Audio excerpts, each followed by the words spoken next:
Jaya Brinde, Jaya Shri Brinde.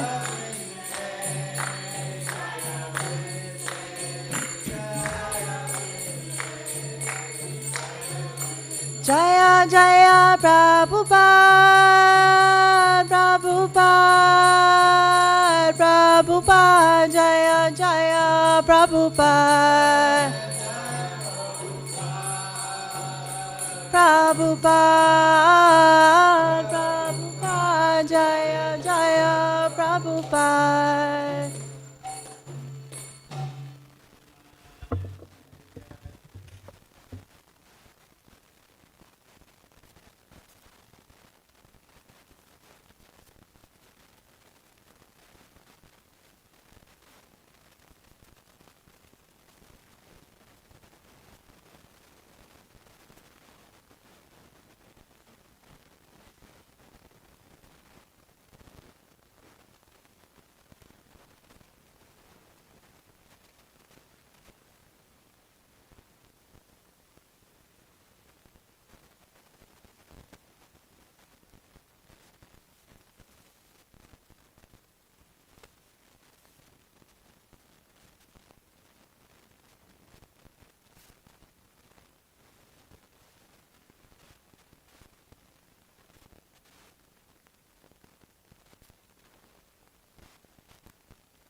Hare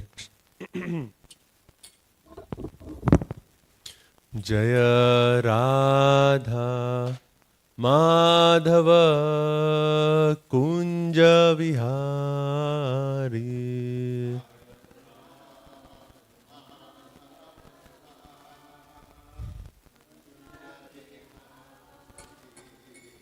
Jaya Radha Madhava Kunja Vihari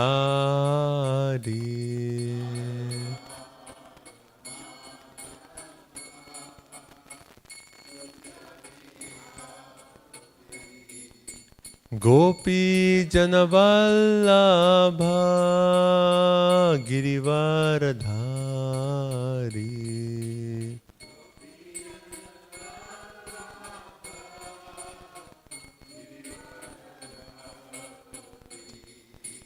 गोपीजनवल्लभा Girivardhari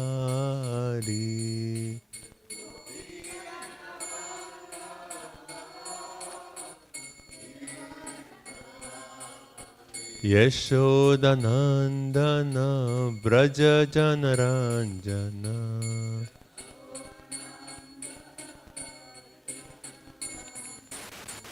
यशोदनन्दन व्रजजनरञ्जन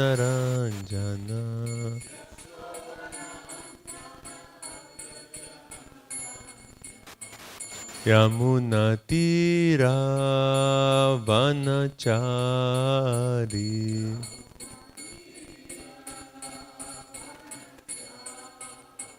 यमुनतीरावनचारी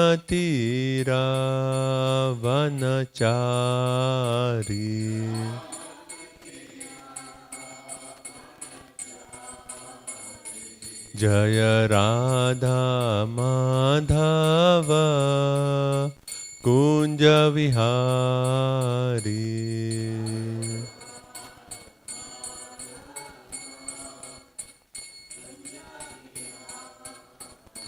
जय राधा माधव कुंज विहारी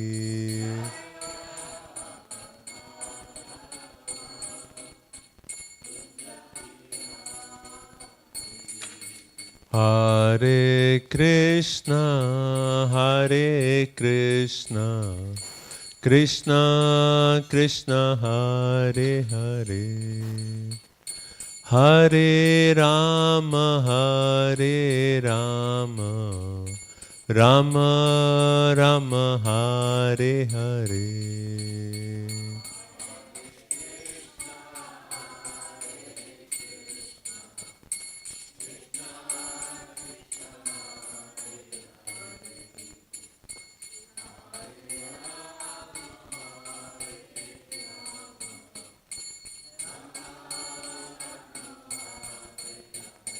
जय प्रभुपदा जय प्रभुपदा जय प्रभुपदा श्रील प्रभुपदा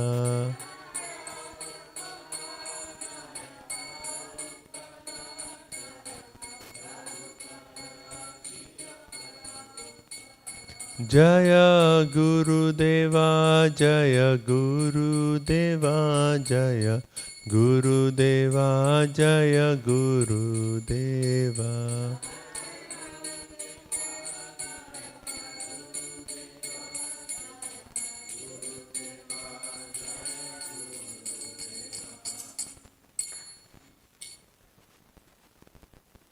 ओम नमो भगवते वासुदेवाय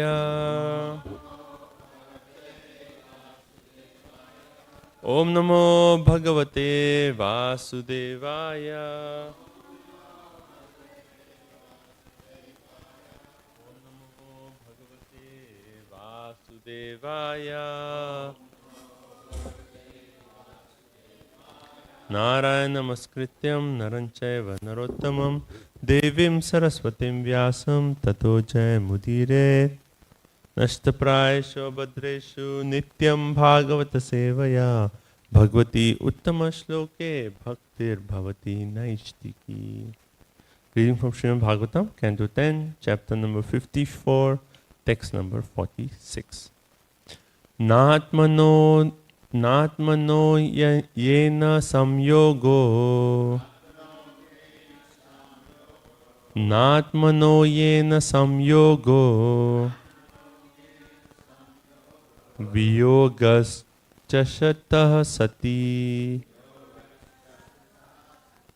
Viyogas chasata sati Tadhetutva tat prasidera Tadhetutva tat prasidera Drigrupabhyam yatharave Drigrupabhyam yatharave Natmano yena samyogo Viyogascha sata sati. Tadhetutva tat prasidhera. Drigrupabhyam yatharave.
Na, not.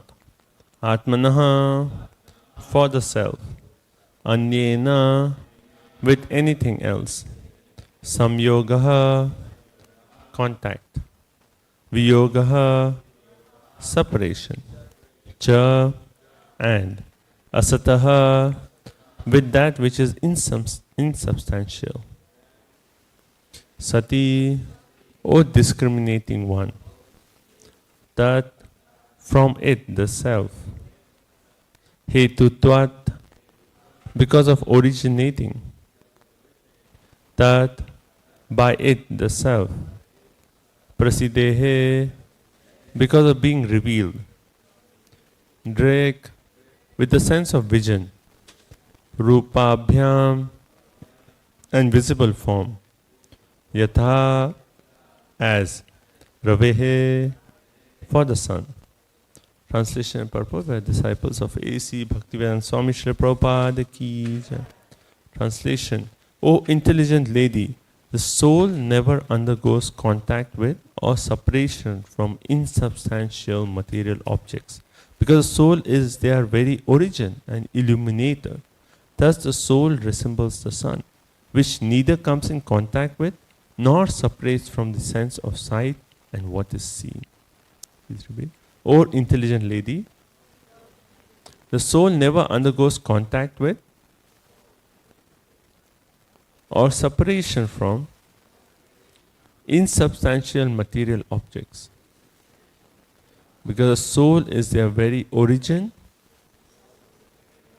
and illuminator. Thus the soul resembles the sun,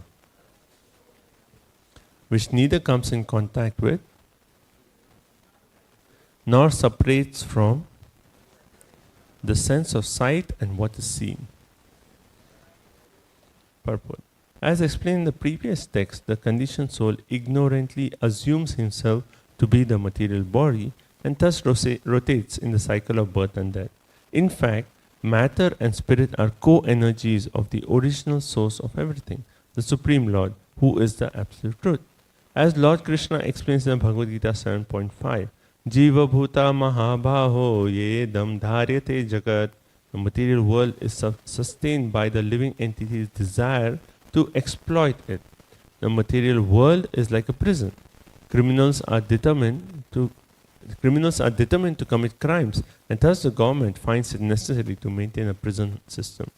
Similarly, the Supreme Lord maintains the material universes because the conditioned souls are determined to rebel against Him and try to enjoy without His loving cooperation. Thus here the phrase Tad Dhetutvat is used to describe the soul, meaning that the soul is the cause of matter assembling itself into a material body. The term Tat Prasidehe indicates that the soul is the cause of the body's being perceived, and the same term also indicates that this fact is well known to the enlightened. Besides its given meaning, the word Atmanha in this verse may indicate the Supreme Soul, in which case the word Tad Dhetutvat indicates that Lord Krishna expands His personal potency and thus manifests the material universe. Since the Lord exists eternally in His pure spiritual body, He never becomes material as indicated here.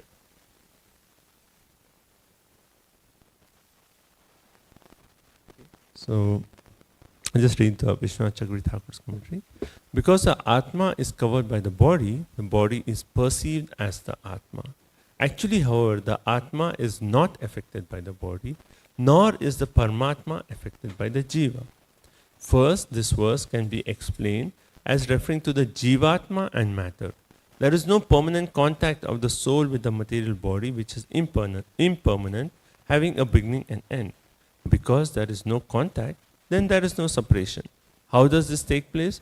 The Jivatma acts as the source of manifestation of the body. Because the Jiva is the manifester of the material body, it is not contaminated by it. How can the manifester be contaminated by that which it manifests? Then the second explanation that Vishwanath Chakravarti Thakur is giving. Referring to Paramatma and Jiva, the verse can be explained as follows. The Paramatma has no contact with the Jiva or his impermanent body, asataha.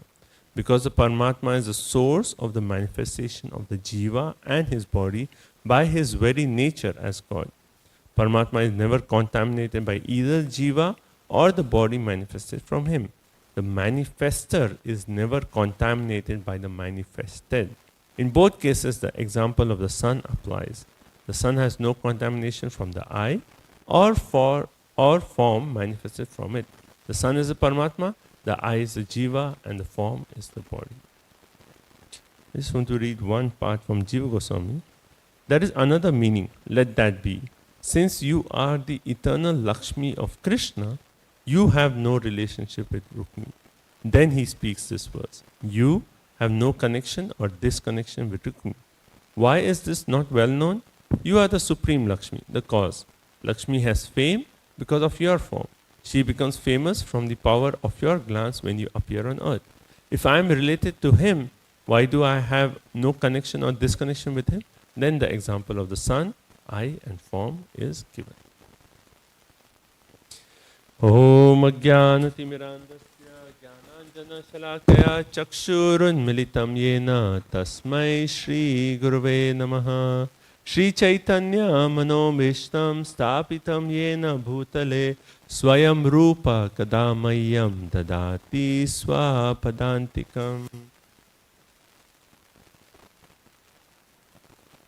Vandeham Shri Guru Shri Yuta Padakamalam Shri Gurun Shri Rupam Sagrajatam Sahagana Raghunatam Vitam Tam Sajivam Sadvaitam Savadutam Parijana Sahitan Krishna Chaitanya Devam Shri Radha Krishna Padan Sahagana Lalita Shri Vishakhan Vitamsya He Krishna Karuna Sindhu Deenabandhu Jagatpate Gopesha Gopika Kanta Radha Kanta Namostute Tapta Kanchana Gaurangi Shri Radhe Vrindavaneshwari Vrishabhanu Sute Devi Pranamami Hari Priye Vancha Kalpa Tarubhyasya Kripa Sindhubhya Evacha Patitanam Pavanebhyo Vaishnavebhyo Namo Namaha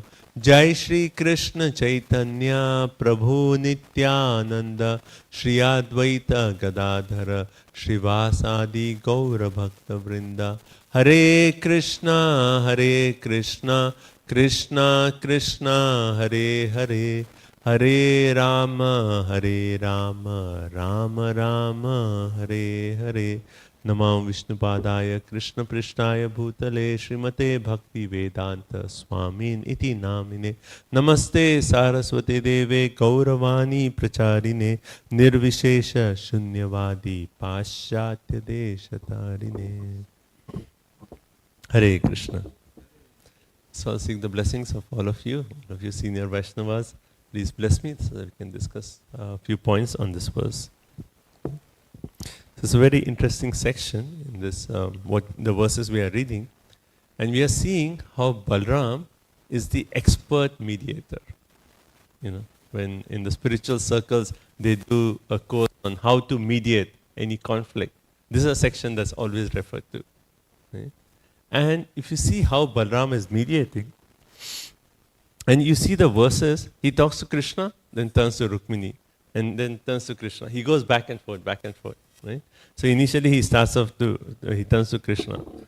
Like when Rukmini was in this sorry condition, he was practically dying out of shame. Then it was Balram who actually compassionately released him. And then first he spoke to Krishna. And he said, Krishna, you have acted improperly. Your act is going to bring shame upon our family. Right? So it's not something good that you have done. And you have disfigured a close relative, and he makes a point, you have disfigured him in such a way, it is as good as killing him. So one way you have killed your close relative, so it's not good. What you have done is not good. Then he turns to Rukmini, and he says do not be displeased by our action. So the mediator, Balram, is saying that, we Yadus, so he's referring to himself and Krishna, do not be displeased by us. Right? And then he makes a point, actually everyone is responsible for their own result. So he's turning to Rukmini and he's saying, actually Rukmini is responsible. We did it, but don't be displeased by our actions, but everyone is responsible for their own result. So it is actually Rukmini's, the way he acted, that's what he's getting the result for. Then again he turns to Krishna and then he says, a relative should not be killed. Even if, so he's going back and forth. And he's saying a relative should never be killed. Even if that person deserves capital punishment, he should not be killed. But you, by disfiguring him, have already killed him. Right? And then he turns again back to Rukmini. So it's you see how many times he's going back and forth. And he says, actually, the code of sacred duty is that even one's brother should be killed. And this is created by Brahma. So we are not, so it's not Krishna's fault. He's just following the code of what Brahma has created.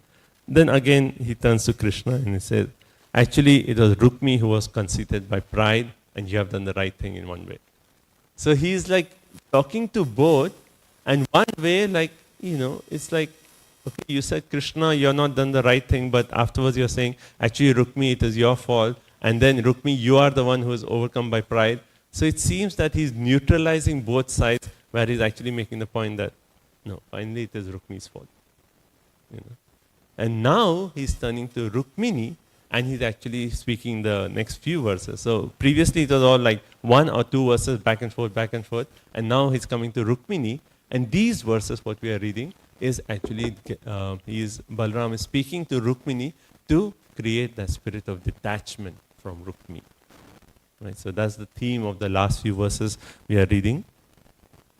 And he speaks to Rukmini and he says, actually, your attitude is unfair. Why?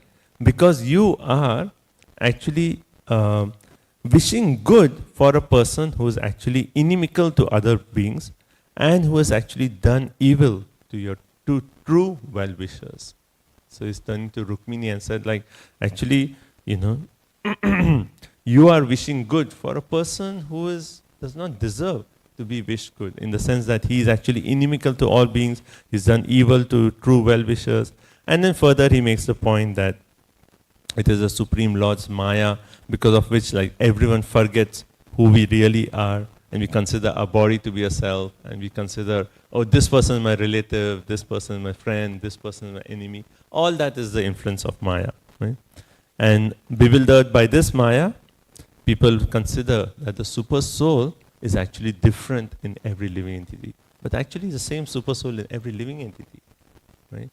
And then yesterday's verse was basically, it says, this material body has a beginning and end, and it consists of the physical elements, the senses, the modes, and it is the material body that's imposed on the self by our own material ignorance. So it is a soul that imposes the material body on itself because of ignorance. And that theme is actually continued in this verse.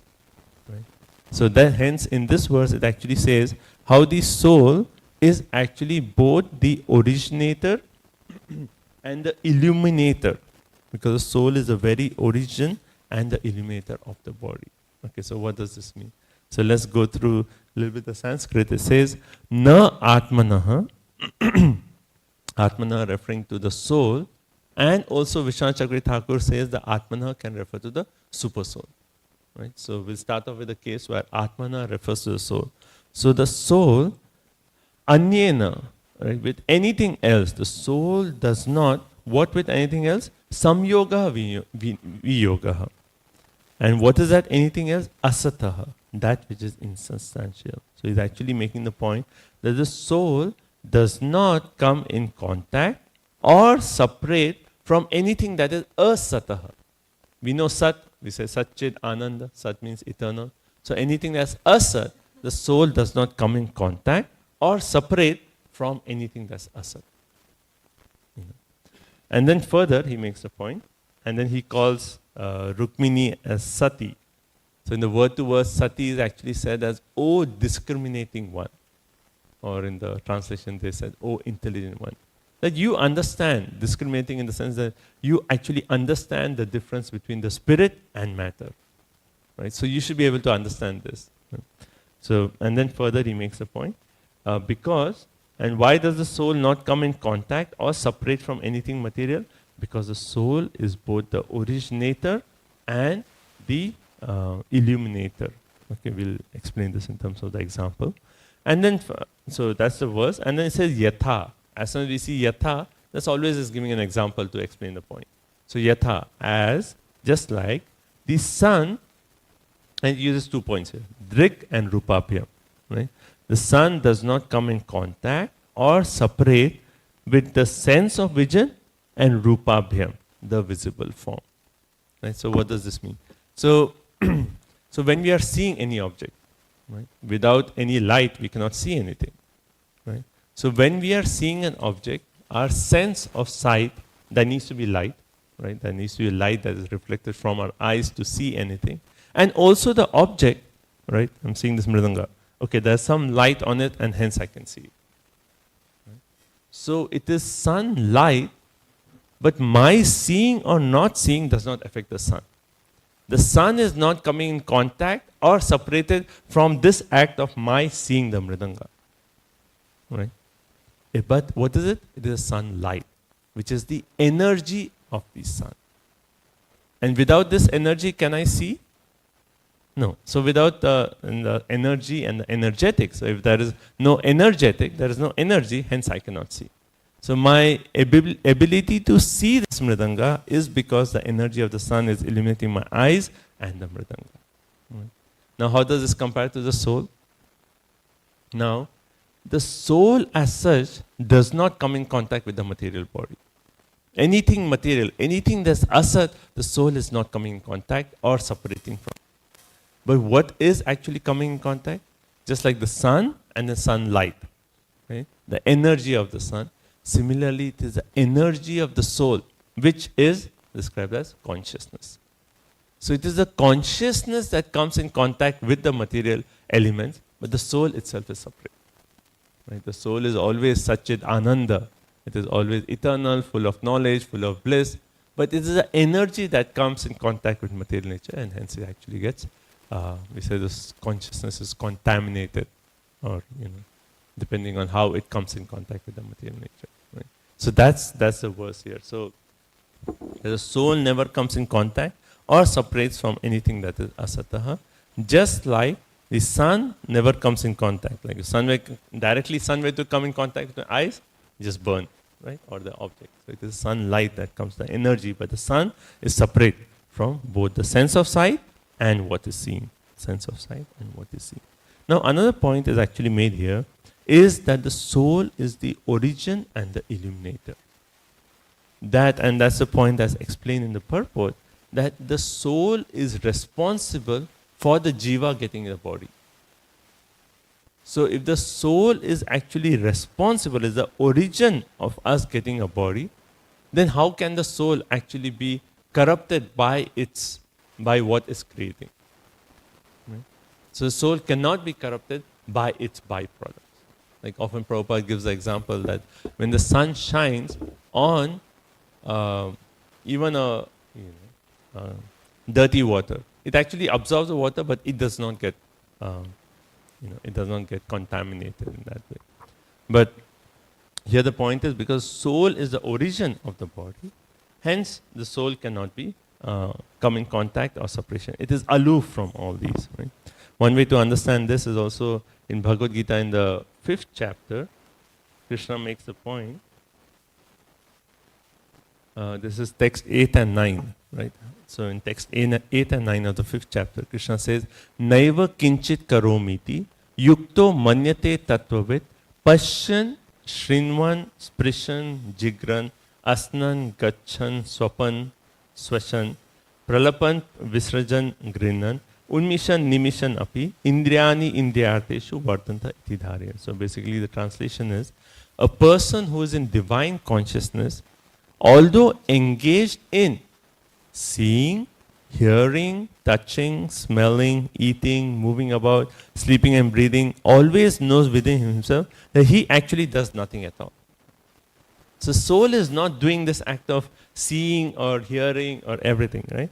Because while speaking, evacuating, receiving or opening or closing of his eyes, he always knows that only the material senses are engaged with their objects and he is aloof from them. The soul is aloof from them. The soul is not, as such corrupted by this contact. So, I hope that part is. Are there any comments on this?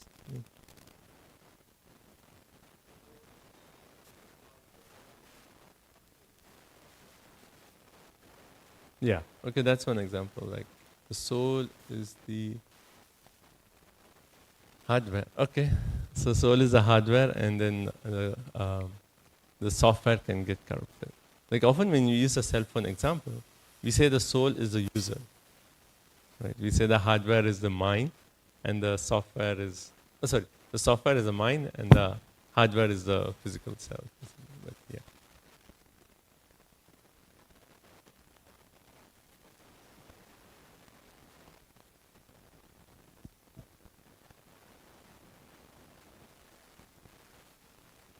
So yeah.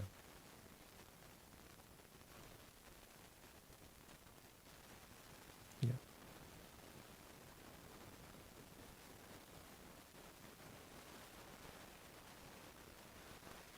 So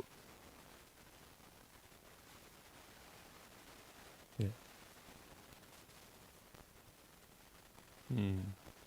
So is the consciousness contaminated or pure?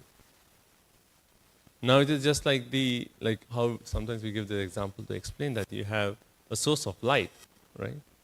The source of light is it is emitting yellow light, right? As such, let's say that's a pure state. Now if you cover that bulb with different layers of color paper, then the light that comes out take the color of that light. So if there's a bulb here, I just cover it with like blue paper, then the light that comes out is blue, right? Is what? Yeah. Paper? Matter. Matter, yeah.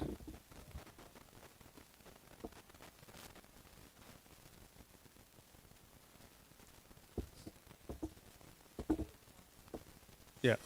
So for sure, like the soul is not affected, and that's the whole point of this verse. But consciousness is affected. And how is the consciousness affected? Because as soon as the soul comes in contact with the three modes of material nature, those three modes are actually considered as guna, or in our example, like papers. Right? So there are the three modes, and based on how much we are influenced by the mode of goodness, passion, and ignorance, to that extent, the consciousness that is coming in contact with the material objects is affected in that way. So certainly the consciousness is polluted. And the whole process is what? We chant Hare Krishna so that our consciousness is purified, coming back to the original state, which is Krishna consciousness. Is that right? Maharaj, would you like to add any points? Right, so there is a consciousness. Yeah.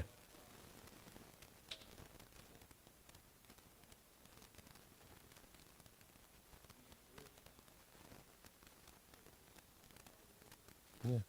Even the trees, you see, right? I mean, the trees have consciousness, but how much do they have the power to interact? They just tolerate all the ups and downs of the weathers, and they're just standing. It has consciousness, but it's covered, right? So different living entities, their consciousness are covered to different extent, right? And human beings of all the species have the consciousness uncovered to that extent where the human beings can actually ask the question that, why am I here? What is my purpose of life? Why am I suffering? And hence human form of species is the best of all, because you can actually ask about atato brahma jigyasa. Okay? Okay. I'm going to continue. So, so if you see the verse from Gita, actually it explains that, even though a person may be doing, speaking, evacuating, receiving, opening or closing, he always knows that only the material sense is actually interacting with the object, but he is aloof. The soul is aloof from all this. Right? Okay. So coming back to the verse, so in the purport it makes it's very nicely explained that how the living being desires to exploit. So now the point is, why is soul said to be the originator of the body? Right? And that's actually used as a point that because the soul is the originator of the body, the soul cannot be. The body is just a byproduct of the soul, so hence the soul cannot be corrupted by the body. Right? So that's the point. I mean, it's just technical. It's okay. Right? So because the soul is the body is a byproduct of the soul is actually cannot be corrupted. So the point is made here, the material world is sustained by the living entity's desire to exploit it. The material world is like a prison. Right? And the point is made, okay. The Supreme Lord maintains the material universe because the conditioned souls are determined to rebel against him and try to enjoy without his loving cooperation. The soul is the cause of matter. Right? So the soul is the cause of matter. How do we understand this? So the point is explained. Then why is this material world even there? Because the Lord, out of his mercy, wants to give the conditioned souls an opportunity to reform their corrupted consciousness. And hence he has actually created this material world. So if there were no souls which polluted consciousness, there would be no matter. Right? Just like the example is given. If there were no criminals, would that be a prison house? I mean, there's no need for it. So similarly, this entire material world is compared to the prison house. And the reason this material world is actually created and we are given material bodies because the soul has this desire to enjoy separate from Krishna. Soul has this desire to not accept Krishna's supremacy. And hence we come here, we try to enjoy, we try to become Krishna. Right? So either we try to become enjoyer, we try to become controller. That's what we do. And Krishna says, okay, if that's what you want, here, go to the material world. Try to do it. So who is the cause of the material body and the material nature? It is actually the contaminated jiva. Right? We are responsible. So hence the point is made, the soul is the cause of the matter, assembling itself into the material body. And which kind of body we get? Who is responsible for that? We are responsible. Right? The way we act this lifetime, we could get next lifetime a body of a tree or a hog, or can get a body to associate with Krishna. The choice is ours. Right? So who is the cause of this body? It is the soul. So that's the point. So that's the first theme of this verse, that how the soul and the body are actually aloof. And why is he making this point? Like certainly to make that detachment to Rukmini, that how Jeev Goswami explained, that you are actually the supreme goddess of fortune, in one way. So what is your relation with Rukmini? Actually there's no relationship. Your coming in contact and separation, actually there's nothing there. Right? So why are you so disturbed by Rukmini being disfigured in that way? So that's his point. So that was the first theme. And the second point is this verse can be used with Atmana being the super soul. So the super soul, if you consider Atmana as a super soul, so super soul is seated in everyone's heart. Now does the super soul come in contact with the soul or the material body? No. Right? Just like the soul is aloof from the material body, the super soul is also aloof from the soul and the body. And hence Bhagavad Gita, what example it gives to actually explain how the super soul is aloof from the soul? It gives the example that just like if there's a rose next to me, I can smell the rose. But am I directly connected with the rose? No. Just because of the presence of the rose, I can smell, oh, there's a nice fragrance. So similarly, the super soul is one way kind of smelling the desires of the living entity. So it does not directly come in contact with the jiva, but it just actually knows the desires of the jiva, and based on the desire of jiva, he controls the three modes of material nature to act upon the jiva in such a way that the jiva may try to fulfill his desires. Right?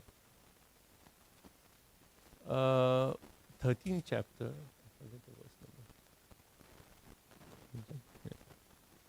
So the super soul is actually just sensing or knows the desire of the jiva, and based on that he controls the three modes of, like the famous painting we see, Krishna on the top, three modes of material nature, and then it's like just like a, what's it called? Marriage, yeah. It's just controlling, right? Just like controlling. So three modes are controlling the jiva to act in such a way that it's actually, and the super soul is helping the jiva one way to fulfill his corrupted desire. So just from that example, we see, is the soul actually working? No. Is the super soul actually coming in contact? No. It's just the desires of the jiva, and the super soul is actually facilitating the desires of the jiva through the three modes of material nature. Yes? Yeah. Mata Smritir Jnanam, by giving remembrance and forgetfulness to the jiva.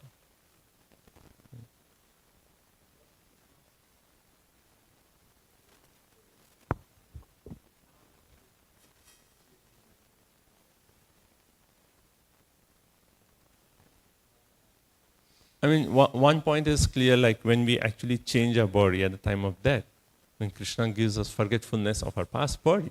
Because if we remember our past life, then we'll be in like, okay, am I this Aditya, or am I the previous life, or am I the life before that? And the jiva cannot function. So one, forgetfulness. Okay, you want to satisfy? Okay, here you did so and so action, you want to fulfill this, that, here is a body for you. And this body, you forget the past because you are focused on fulfilling another desire now. So get this body. So that is forgetfulness. And also, there is forgetfulness of, actually I was going to read from the 3rd canto when Devhuti and Kapil Dev, they have this conversation. And there is actually said, Kapil Dev is explaining to Devhuti, that when the jiva sees so much variety in this world, then he is covered by Jnana Maya.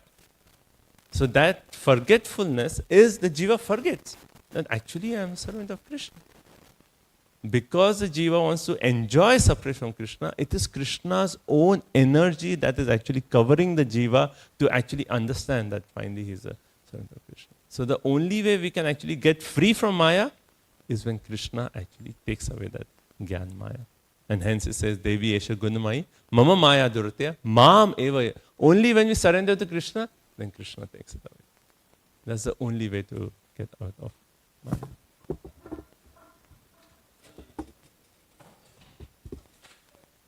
Third canto, it is chapter number 26, and it is verses 10 to 15. Srimad Bhagavatam ki jai, Srila Prabhupada ki jai.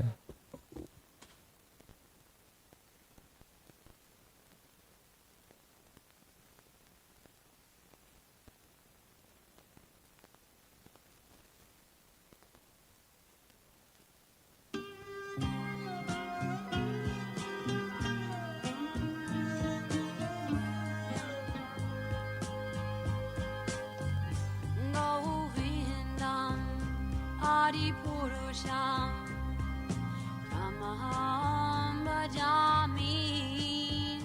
Govindam Adipurusham Tamaham Bhajami. Govindam Adipurusham Tamaham Bhajami. Enam Kanvantam Aravindadalayataksham Bharavatam Samasitam Buddhasundarangam Kandar Agom Vidamaniya Vishesha Shobham Govindam Adipurusham Tamaham Bhajami. Govindam Adipurusham Tamaham Bhajami. Govindam Adipurusham Tamaham Bhajami. Andani Yasa Sakalen Priya Priti Manti Vasyanti Panti Kayanti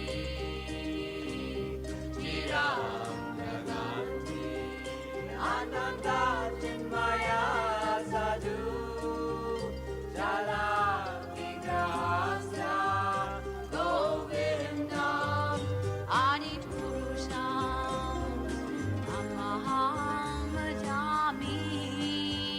Govindam Adipurusham Tamaham Bhajami. Govindam Adipurusham Tamaham Bhajami. Govindam Adipurusham Tamaham Bhajami. Govindam Adipurusham.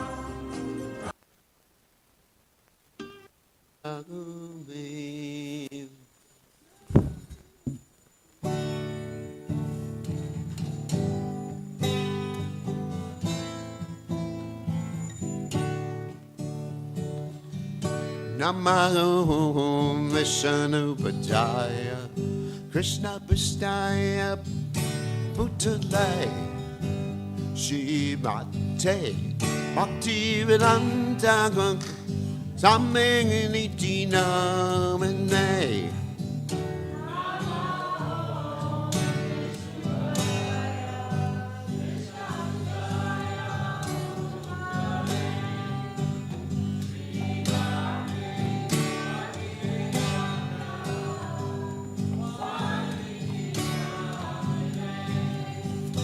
Namaste, Saraswati Deve, Gauravani Pacha, Nagini Visesha, Shunyavate, Masyajade, Zatarane.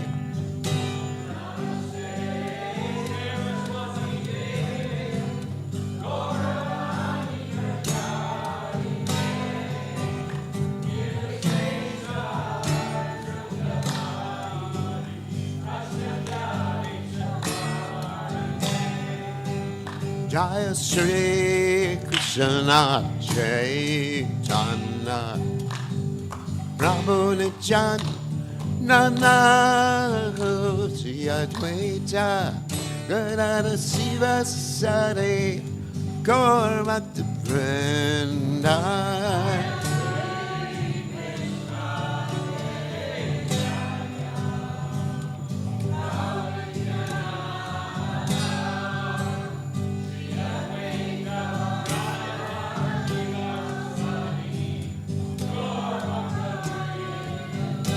Jaya Shri Krishna Chaitanya Prabhu Nityananda Shri Advaita Gadada Siva Sari Gaur Bhakta Vrinda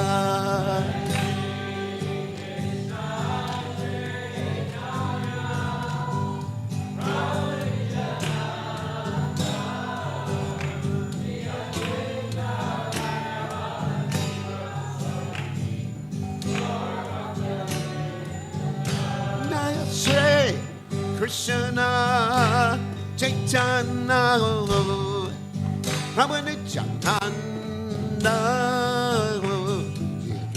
Shri Gadada Siva Sari Gaur Bhakta Vrinda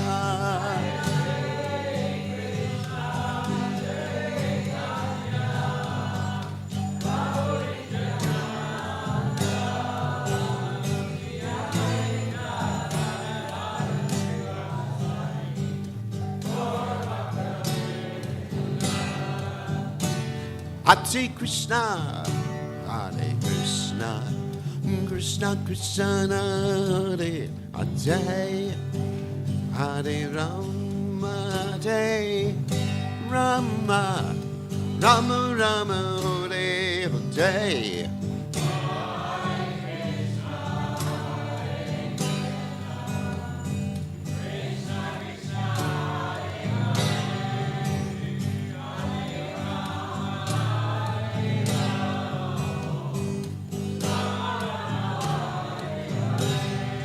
Hare Krishna, Hare Krishna, Krishna Krishna, Hare Hare, Hare Rama, Hare Rama, Rama Rama, Hare Hare.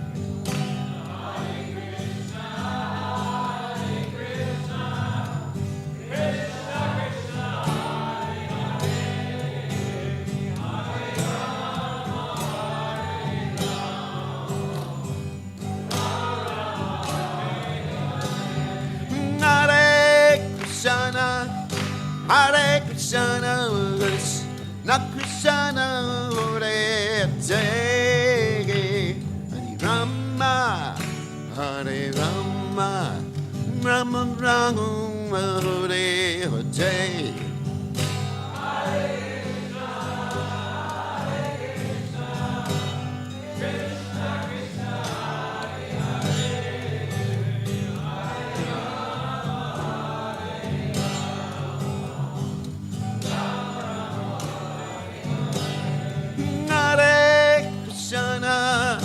Hare Krishna, Krishna Krishna, Hare Hare, Hare Rama, Hare Rama, Rama Rama, Hare Hare.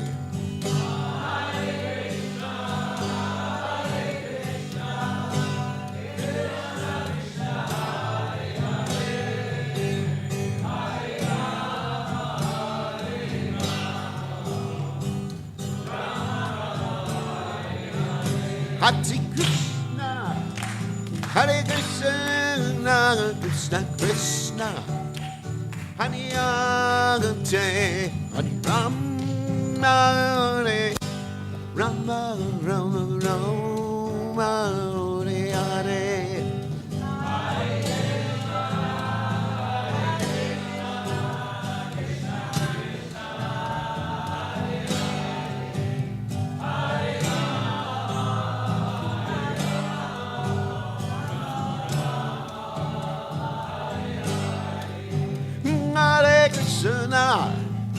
Hare Krishna, Krishna Krishna, Hare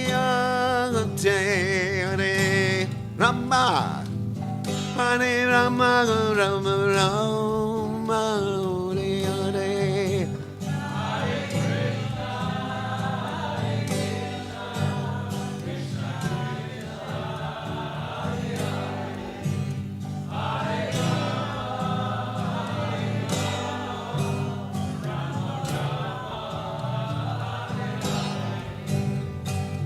Hare Krishna, Hare Krishna, Krishna Krishna, Hare Hare, Hare Ram, Hare Ram, Ram Ram, Hare Hare.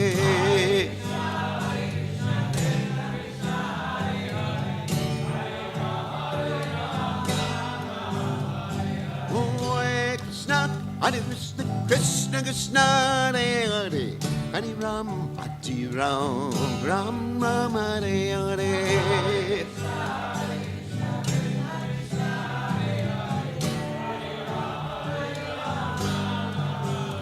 Naya Radha Goloka Nana Radha Goloka Nana Radhe.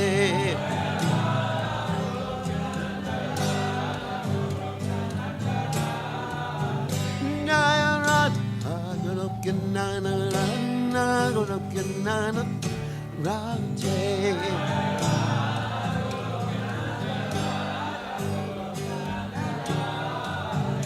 Jai Radhe, Jai Radhe, Jai Radhe, Jai Radhe.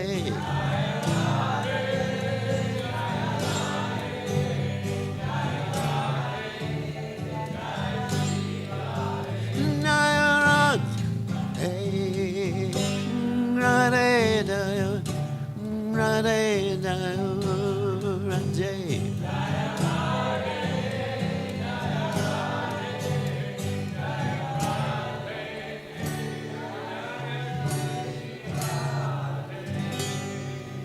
Jai Om Vishnupad Paramahansa Param.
Harinam Sankirtan tomorrow at Weaver Street Market, and we invite everybody to come, 11:30 till 1 o'clock. It will be a nice day tomorrow. It's going to be sunny after a stormy day today.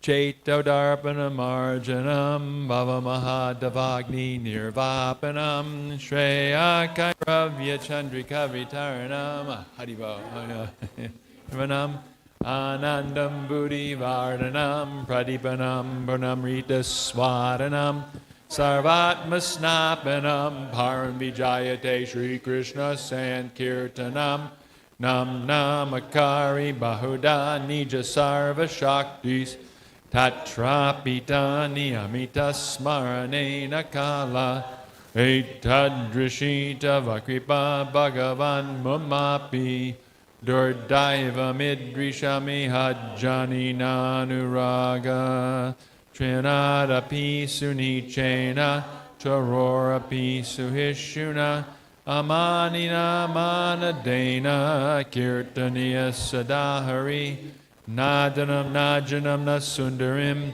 kavitam va jagadisha kamaye, mama janmani janmani ishvare, bhavatad bhaktir hoita ki twai, ainanda tanuja kinkaram, patitam mam vishame bhavam buddha, kribayata vabhada pankaja, stita duli sadrashim vachintaya, nayanam galadashu daraya, varanam gat gadarudaya gira, Karnishitam vapukada tavanamagrahane bhavishyati yugayatam namishena chakshusha pravashayatam shunayatam jagat sarvam govindam virahename ashlishava padabratam ratastumam adarshanam marmata karotuva Yata tatava vidadatulam patomat prananatastu sa eva napara. Victory to the Sri Krishna Sankirtan, which cleanses the heart of all the dust accumulated for years and extinguishes the fire of conditional life, of repeated birth and death. This Sankirtan movement is the prime benediction for humanity at large because it spreads the rays of the benediction moon. It is the life of all transcendental knowledge. It increases the ocean of transcendental bliss and enables us to fully taste the nectar for which we are always anxious. O my Lord, congregational chanting of your holy name alone can render all benediction to living beings, and thus you have hundreds and millions of names like Krishna and Govinda. In these transcendental names, you've invested all your transcendental energies. There are not even hard and fast rules for chanting these names. O my Lord, out of kindness you enable us to easily approach you by your holy names, but I am so unfortunate that I have no attraction for them. One should chant the holy name of the Lord in a humble state of mind, thinking oneself lower than a straw in the street. One should be more tolerant than a tree, devoid of all sense of false prestige, and should be ready to offer all respects to others. In such a state of mind, one can chant the holy name of the Lord constantly. O Almighty Lord, I have no desire to accumulate wealth, nor do I desire beautiful women, nor do I want any number of followers. I only want your causeless devotional service, birth after birth. O Son of Maharaj Nanda Krishna, I am your eternal servitor. Yet somehow or other I've fallen into the ocean of birth and death. Please pick me up from this ocean of death and place me as one of the atoms at your lotus feet. Oh, my Lord, when will my eyes be decorated with tears of love flowing constantly when I chant your holy name? When will my voice choke up, and when will the hairs of my body stand and end at the recitation of your name? O Govinda, feeling your separation, I am considering a moment to be like 12 years or more. Tears are flowing from my eyes like torrents of rain, and I am feeling all vacant in the world in your absence. O Krishna is my Lord, and he shall remain so even if he handles me roughly by his embrace or makes me broken-hearted by not being present before me. He is completely free to do anything and everything, for he is always my worshipful Lord unconditionally.